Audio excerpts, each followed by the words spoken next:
Prom was 2 months away and I was getting ready to ask Tracy to be my prom date. I know some guys asked for their girlfriends as early as 3 months before the date, but I didn't need that because Tracy was my girl. Always was my girl. And prom was a done deal. Hell, graduation was a done deal since I was 5 years old. Tracy Batson and I have been neighbors since her family moved in next to mine when I was 5 and she was 4.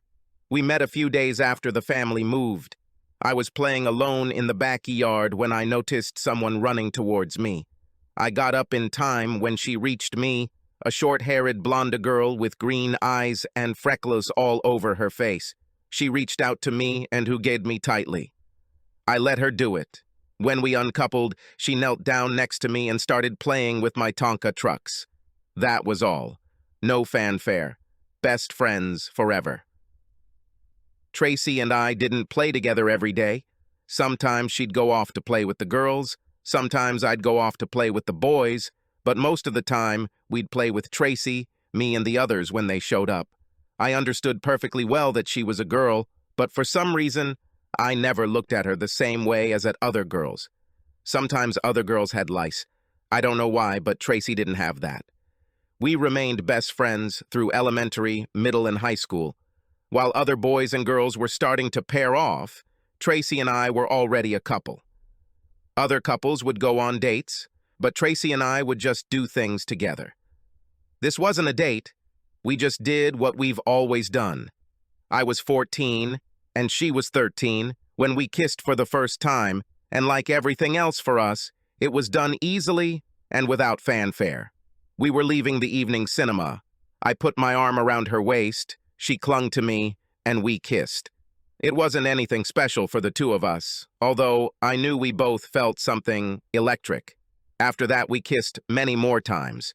Our parents seemed to take everything for granted. I was part of her family, and she was part of mine. I could count on being yelled at or spanked if I misbehaved in her house, and so did she, if she misbehaved in mine. Our friends also took our relationship in stride, perhaps because it seemed like we were always together. In the area, it was clear that we were together, and no one tried to come between us. Outside the area, things were different, and Tracy had guys running after her. She was developed in all the right places, and although I was always worried that she would find someone she wanted more than me, I never worried too much because we were we. She was mine, and I was hers. End of story. At least that's what I thought. As always, after class ended, Tracy met me in my car in the parking lot. As we were driving home, I looked to the side and asked where she wanted to go after graduation.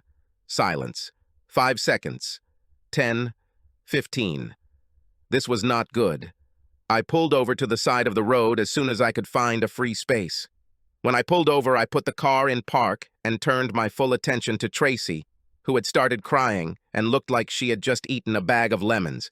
I already told Justin Morrow that I was going to prom with him, Stevie, Tracy stammered. For a second, I lost my breath.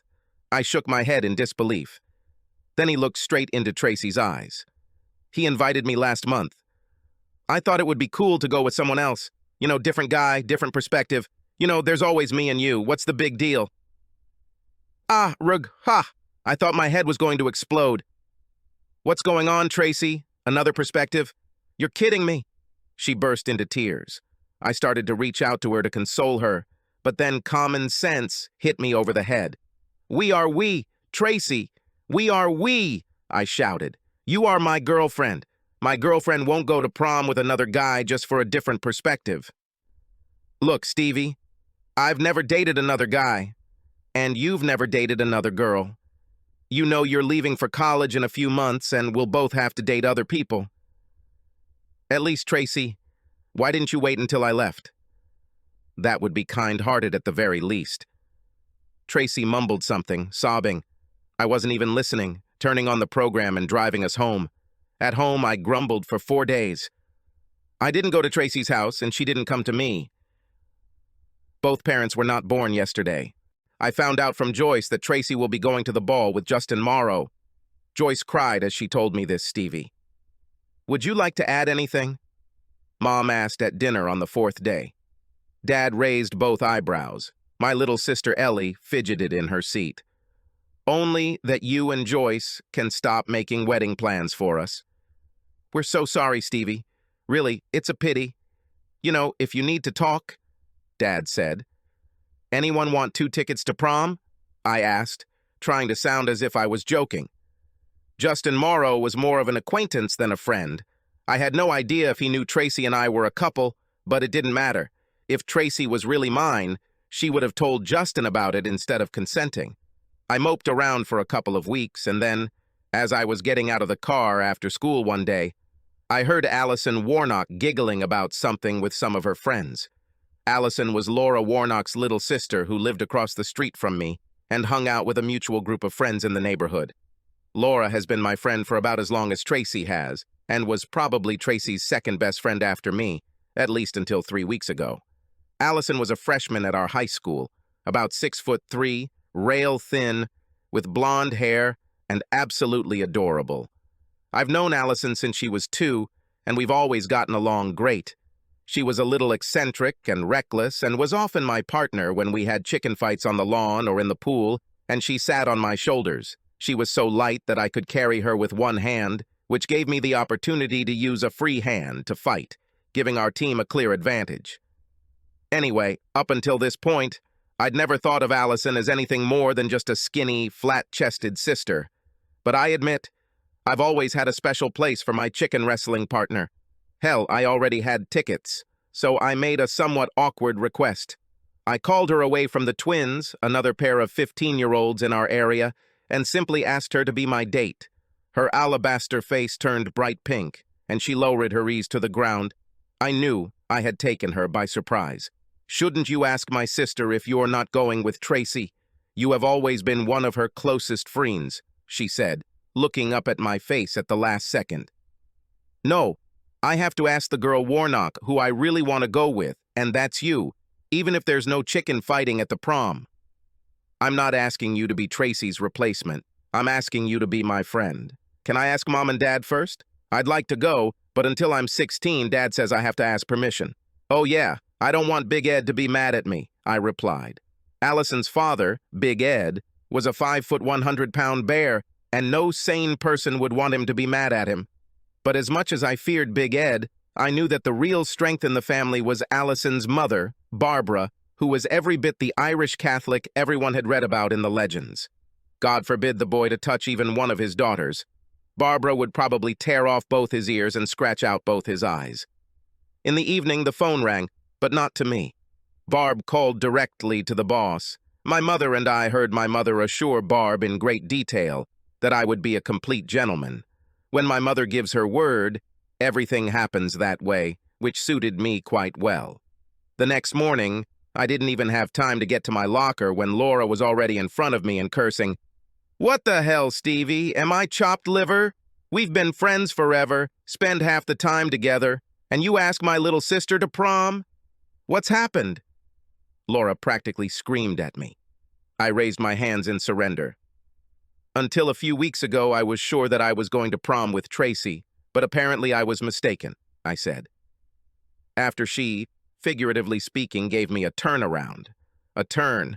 I had no intention of going at all.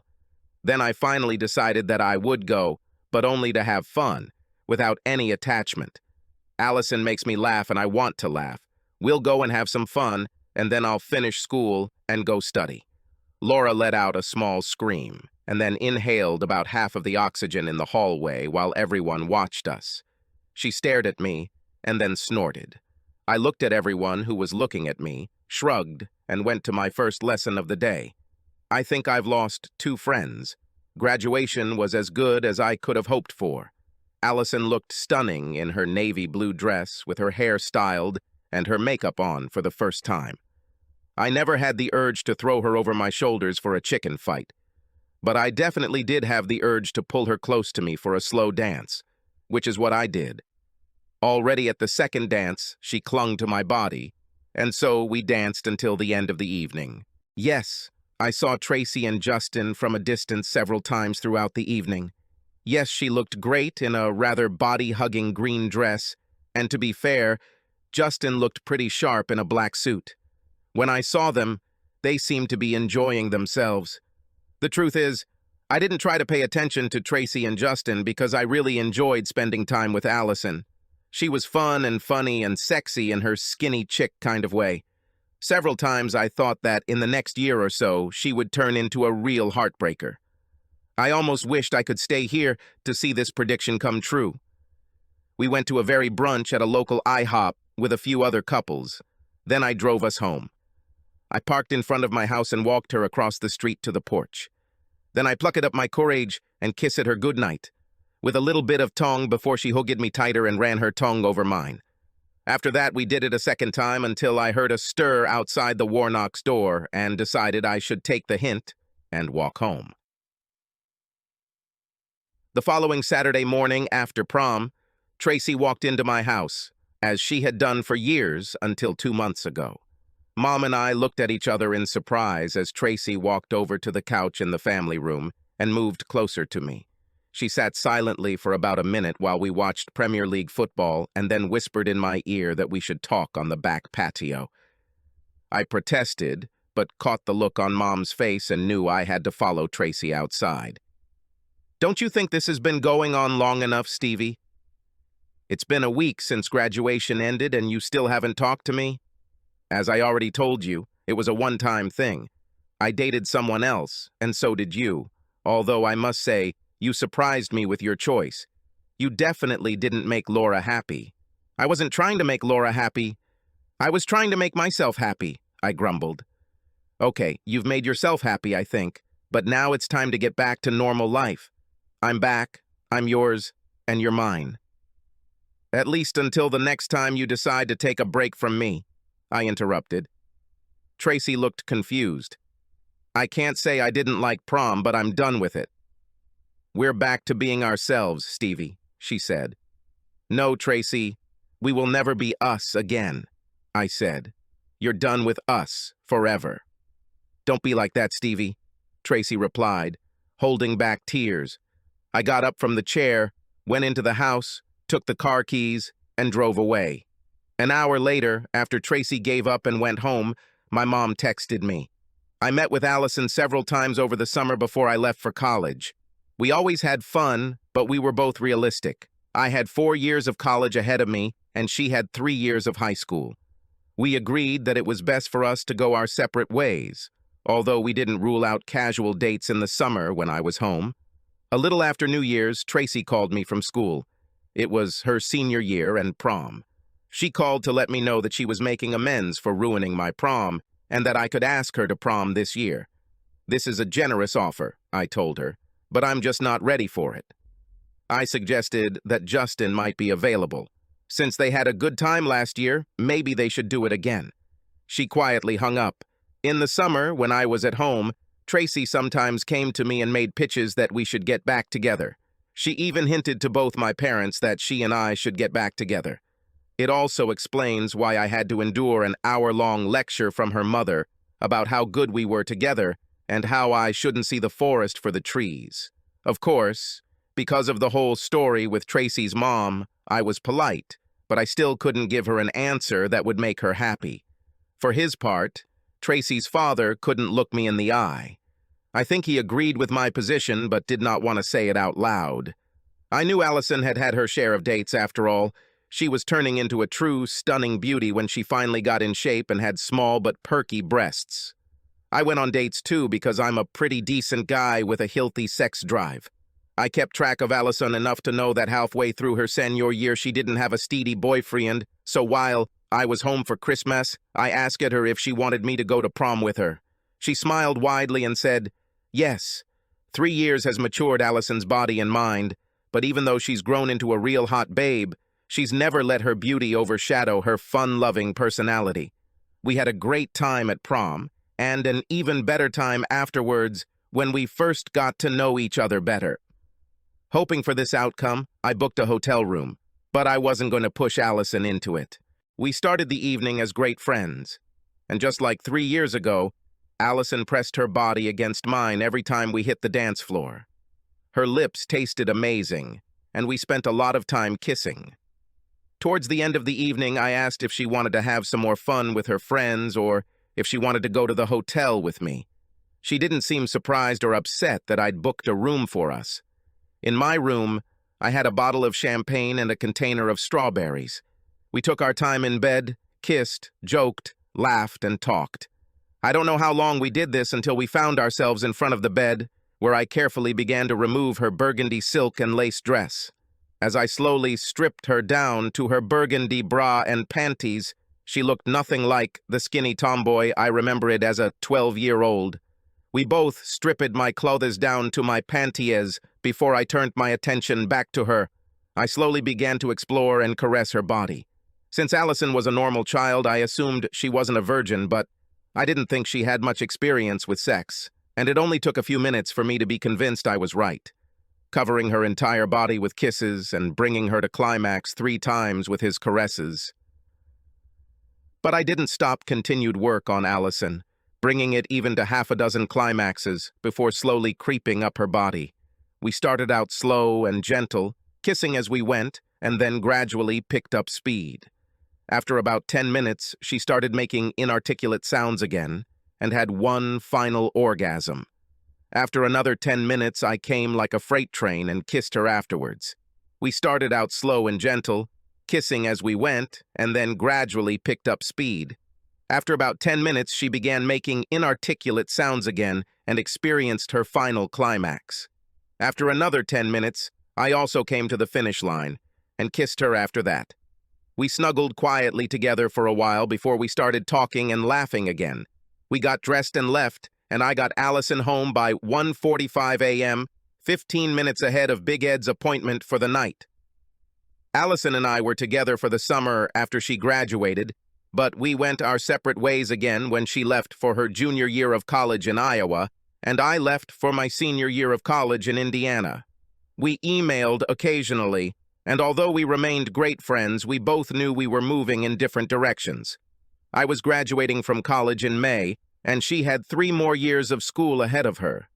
They say timing is everything, and it seems like our timing just wasn't right. I had to give Tracy credit for her persistence. She kept her finger on the pulse of the game, sending periodic emails gently reminding me that she would drop everything in an instant if I so much as said the word. I politely reminded her that our ship separated at night, and we both had our own lives. I got a good job at a mid-sized accounting firm in Ohio and started studying for a master's degree, thinking I would someday want to be a college professor. I know it sounds nerdy, but I really enjoyed connecting with people through math. While taking college classes, I interacted with many female students, and my social life was more in that direction than in any other, until Molly came into my world and pulled me out of my meager existence. Molly was a divorced woman with a child who had recently started working in the Audit department at my firm, with long, bright orange hair, freckles everywhere, and skin whiter than white.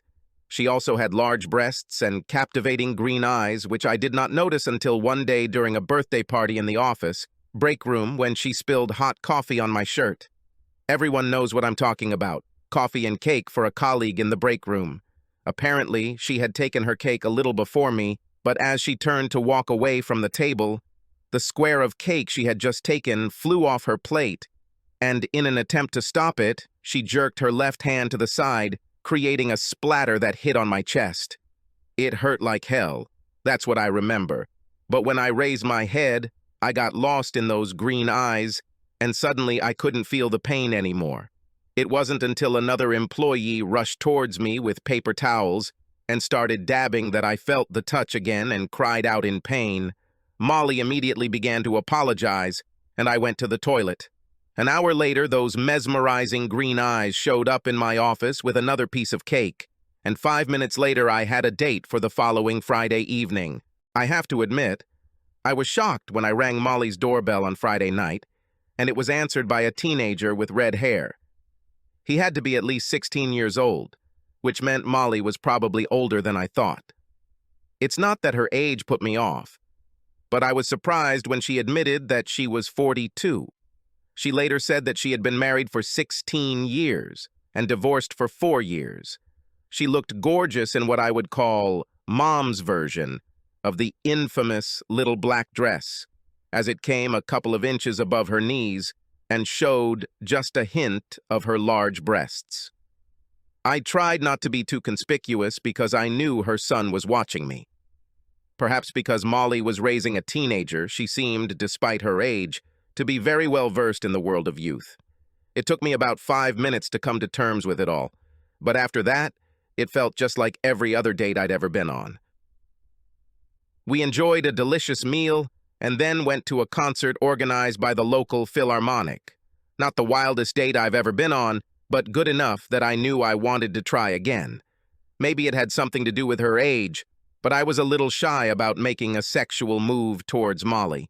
She was, of course, quite sexy, but something about her scared me, to say the least.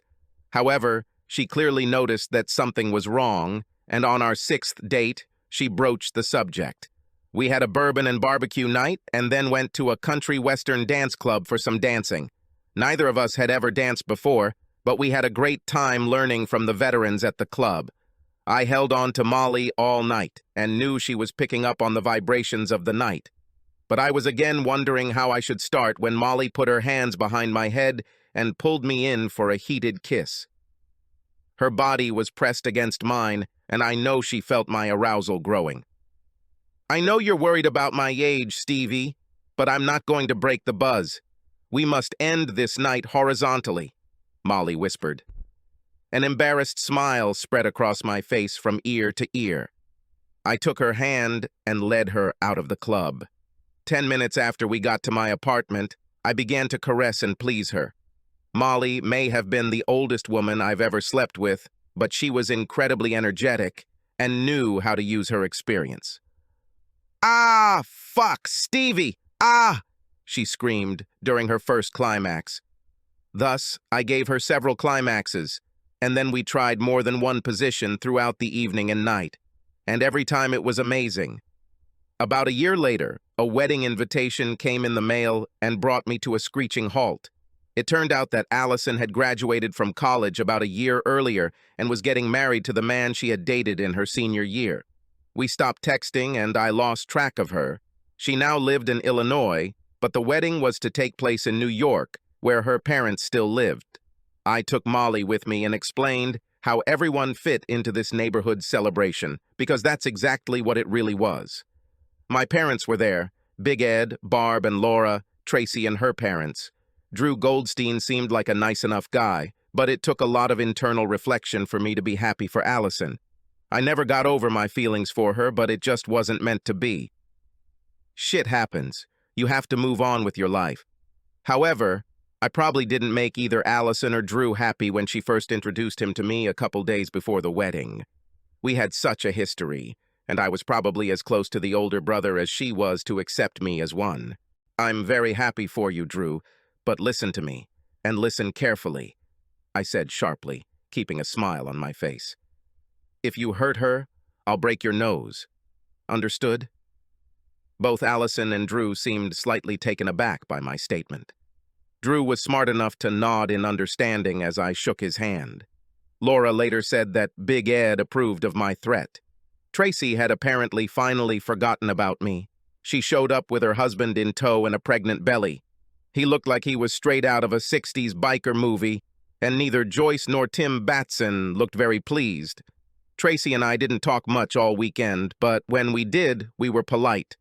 Molly and I never sought exclusivity, and I knew she was seeing others while I chose not to. We never discussed the others until a few months after Allison's wedding, when Molly cooked a sumptuous Irish dinner and told me she had news for me. It turned out that she had been dating a nice guy, a couple of years older than herself. For most of the time she had been dating me, and he started talking about exclusivity. She decided that she should tell me this information. I wasn't entirely surprised by the statement, and certainly couldn't blame her if she wanted to pursue a more secure relationship. Besides, the two of them probably had more in common. She began to show emotions and, it seems, even apologized, but I gently stopped her. "Don't ever apologize for doing what's right for you, baby," I said. "You have always been completely frank and honest with me. If you want commitments, and he can give them, but I can't, then that's on my conscience. You are a beautiful woman and a beautiful soul. I hope everything works out great for the two of you." I really meant what I said. I got up from the table, kissed her very tenderly on the cheek, and left.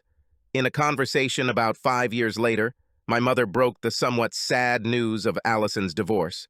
I say somewhat sad because, truth be told, I still had some feelings for this woman, but the truth is, it's always sad when someone's marriage goes down the drain. From my point of view, you marry a person thinking it will be a lifelong commitment, and when it turns out not to be, it's devastating. I felt sorry for her, but I didn't try to contact her because we weren't in touch. I was more than surprised when I received a message from Allison 6 months later. It read, "Are you still there?" I guessed she wasn't sure I still had the same phone number.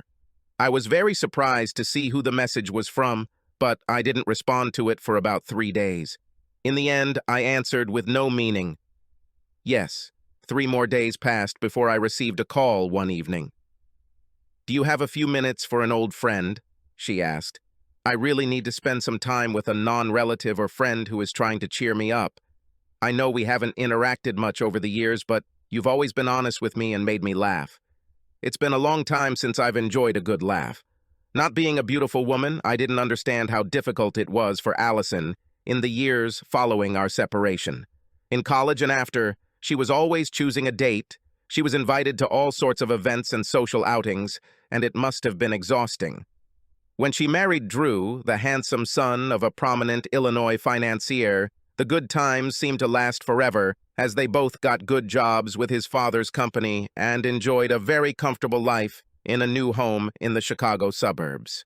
Things went south when she found out that Drew had been cheating on her for at least a year with the daughter of an old family friend. I agreed to go to Chicago for a long weekend to give her a shoulder to lean on. I know she sounded upset on the phone, but I was shocked when she showed up at the door of her apartment in a bad part of town. She looked like she hadn't eaten or showered in days, and her eyes seemed haunted. What happened to my little chicken wrestling buddy? She looked like crap. I'm sure my mouth dropped open, and then she started crying. Like most guys, I get completely lost in the presence of a crying woman. All I could do was hug Allison and walk her back to the apartment. We spent the next 2 hours on the shabby couch as she sobbed into my shirt and rambled about her grief. Having learned about the betrayal, Allison kicked Drew out of the house, but then Drew's father intervened in the matter. Allison didn't read the prenuptial agreement she signed with Drew, and 9 months later Allison was divorced and living in that apartment, with no job and almost no life. Drew's father made sure his HR department ruined Allison's chances of getting a good job in the area, and she worked at a dry cleaner. Allison and I talked a lot Friday night and all day Saturday. As soon as I arrived at her apartment, we hugged, but after that, the most physical thing we did was occasionally hold hands while talking. Everything was somehow wrong. I also felt bad seeing Allison so broken and how her life was going. I needed to give her a clean outlet, so I turned to the only man I knew who cared more about Allison than I did. I explained the situation to Big Ed as I understood it, and he promised that he and Barb would be in Chicago the next morning to take Allison home to upstate New York. When I told Allison the news, she almost tore my ears off, but I knew it was the right move. As I helped her pack her meager belongings, she still called me every name I knew. I am a 30-year-old woman. I don't need to be treated like a 5-year-old girl, you idiot. This was one of the nicest words she said to me while I was helping her pack her things on Monday. I kept in touch with Allison weekly through Big Ed and Barb. Allison stubbornly refused to talk to me. My life went on. I dated several women, including one for almost a year. I was already close to asking her an important question when she told me that she had met someone she wanted to date and did not want to cheat on me, so we needed to break up. I told her I appreciated her honesty and returned my deposit for the engagement ring I had purchased. About 6 months after sending Allison back to New York, I took a couple days off and went to Chicago for the weekend. Did some homework and waited outside Drew Goldstein's Mercedes when he got off work on Friday at 5 o'clock. When I approached him in the parking lot, he didn't seem to remember me right away, but as soon as I took my place, I saw a spark of recognition flash in his eyes. But he didn't have time to raise his arms, and I attacked him with all the strength that was in my body of 83 meters and 82 kilograms. I felt his nose explode as he hit the ground. I warned you what would happen if you hurt Allison. Apparently you forgot. But I don't, I said quietly. Interestingly, although there were many people in the parking lot who saw me hitting Drew, no one made a move to help him or stop me from leaving. I guess the boss's son just wasn't popular. I was back in Indiana just a few hours later, still expecting the police to show up at my door because of my attack on Drew, and was surprised when that didn't happen. I was also surprised 2 weeks later when Allison called me. The bird on my tail told me that a couple of weeks ago you trimmed Drew's nose, Allison said. I thought you were just being a jerk by threatening him all these years. Now I don't know how to thank you. By the way, Dad said he would send you a bottle of Glenmorangie aged 18 years. I had another idea for how Allison could thank me, and I took a week off to help her do it.